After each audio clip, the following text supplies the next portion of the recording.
Assalamualaikum warahmatullahi wabarakatuh. Perkenalkan, nama saya Melisa Puspitasari dari kelas 11 MIPA 3 SMA Negeri 1 Kobah. Di kesempatan kali ini, saya akan melakukan presentasi mengenai materi faktor-faktor yang mempengaruhi kesetimbangan kimia dan menjawab beberapa soal mengenai materi tersebut. Kesetimbangan kimia terjadi pada suatu reaksi reversibel. Laju reaksi produk sama dengan laju reaksi dari reaktan. Kesetimbangan kimia terbagi menjadi dua, yaitu kesetimbangan homogen dan kesetimbangan heterogen.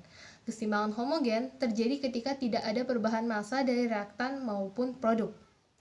Sedangkan kesetimbangan heterogen terjadi ketika adanya perubahan massa pada reaksi kesetimbangan. Sesuai dengan asas Le Keteler, bila terhadap suatu kesetimbangan dilakukan suatu tindakan atau aksi, maka sistem itu akan mengadakan suatu reaksi yang cenderung mengurangi pengaruh aksi tersebut, atau bisa dikatakan terjadi pergeseran kesetimbangan. Aksi sama dengan minus reaksi. Kita lanjutkan kepada hubungan kesetimbangan dengan konsentrasi. Suatu kesetimbangan dapat dikenai aksi, yaitu berupa perubahan konsentrasi. Semakin tinggi konsentrasi reaktan, maka kesetimbangan akan bergeser ke arah produk.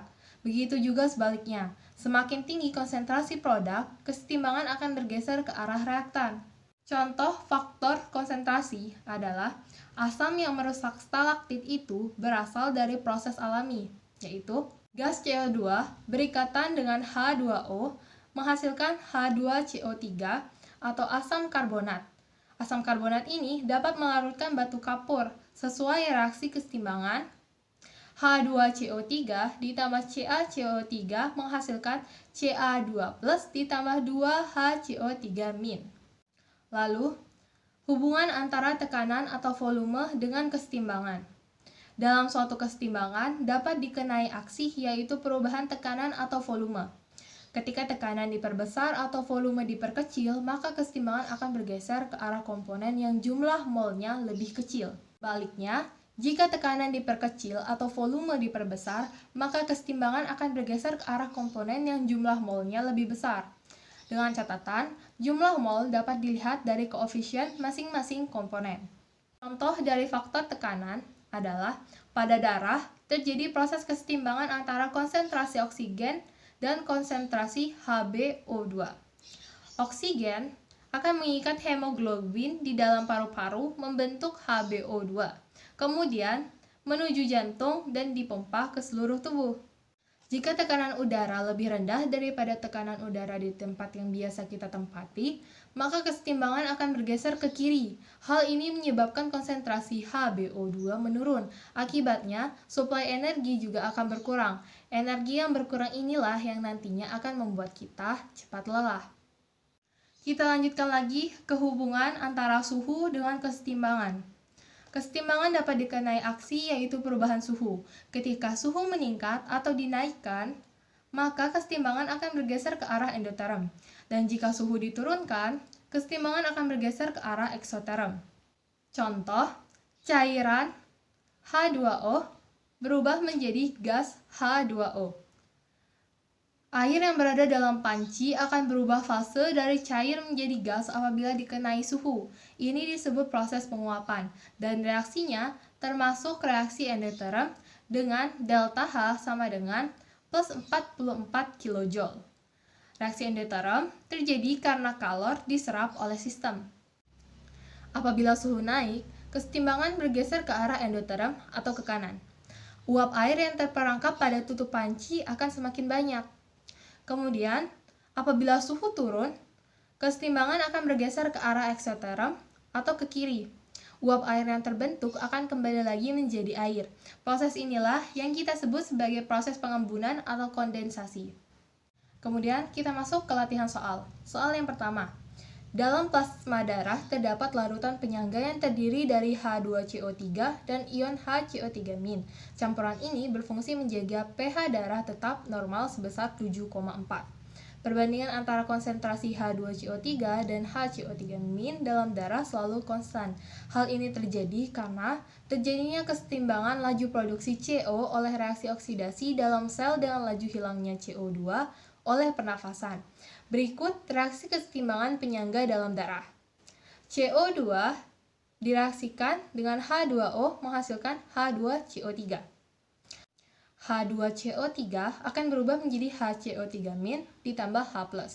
Apabila suatu darah cenderung basah, maka pernyataan paling tepat berkaitan dengan fenomena ini adalah A. Reaksi akan bergeser ke arah kiri, karena basah akan bereaksi dengan H2CO3. B. Reaksi akan bergeser ke arah kanan, sehingga konsentrasi ion HCO3- akan bertambah. C. Reaksi tidak akan bergeser ke arah manapun, karena sistem penyangga dalam tubuh akan mempertahankan keseimbangan tetap stabil. D. Reaksi akan bergeser ke arah kanan, sehingga terjadi pengurangan ion HCO3- dan penambahan konsentrasi H2CO3. E. Reaksi akan bergeser ke arah kanan, karena ion OH- dari basa akan mengikat ion H+. Jawabannya adalah E. Karena di dalam darah terdapat larutan penyangga, yaitu H2CO3 bersifat asam dan HCO3- yang bersifat basa konjugasi. Apabila suatu saat darah cenderung basah, maka larutan penyangga H2CO3 yang bersifat asam akan berinteraksi untuk mengikat basa, sehingga pH darah akan tetap normal, yaitu 7,4. Karena itulah reaksi tersebut akan bergeser ke arah kanan, karena ion OH- akan mengikat ion H+. Kita lanjutkan ke nomor 2. Stalaktit dan stalagmit pada umumnya dijumpai di gua batu kapur. Pada saat air permukaan menetes melalui celah-celah pada tanah akan bertemu dengan udara dengan reaksi H2O. CO2 gas berubah menjadi CO2 aquos. Reaksi bergerak ke arah kanan. Produk yang dihasilkan ini kemudian akan bereaksi dengan air yang mengikuti reaksi CO2 ditambah 2H2O menjadi H3O plus ditambah HCO3-. Berdasarkan reaksi ini, CO aquos akan membentuk ion HO yang berfungsi untuk meningkatkan daya larut CaCO sesuai reaksi CaCO3 ditambah CO2 ditambah H2O menjadi Ca2 plus ditambah 2HCO3-. Seiring berjalannya waktu, gua batu kapur perlahan-lahan akan membentuk stalaktit dan stalagmit. Apabila jumlah gas CO2 yang tersedia meningkat, pernyataan yang paling tepat berkenaan dengan fenomena tersebut adalah A. Reaksi akan bergeser ke arah kiri sehingga memudahkan terbentuknya batu kapur atau CaCO3. B. Reaksi akan bergeser ke arah kiri karena gas CO2 akan mengikat air dan ion HCO3- atau akan mengikat ion Ca membentuk batu kapur atau CaCO3. C. Reaksi akan bergeser ke arah kanan sehingga memudahkan terbentuknya stalaktit dan stalagmit. D. Reaksi tidak bergeser ke arah kanan maupun kiri karena gas CO2 akan mengikat tanah menghasilkan H2CO3. E. Reaksi akan bergeser ke arah kanan sehingga memudahkan terbentuknya batu kapur atau CaCO3. Jawabannya adalah C.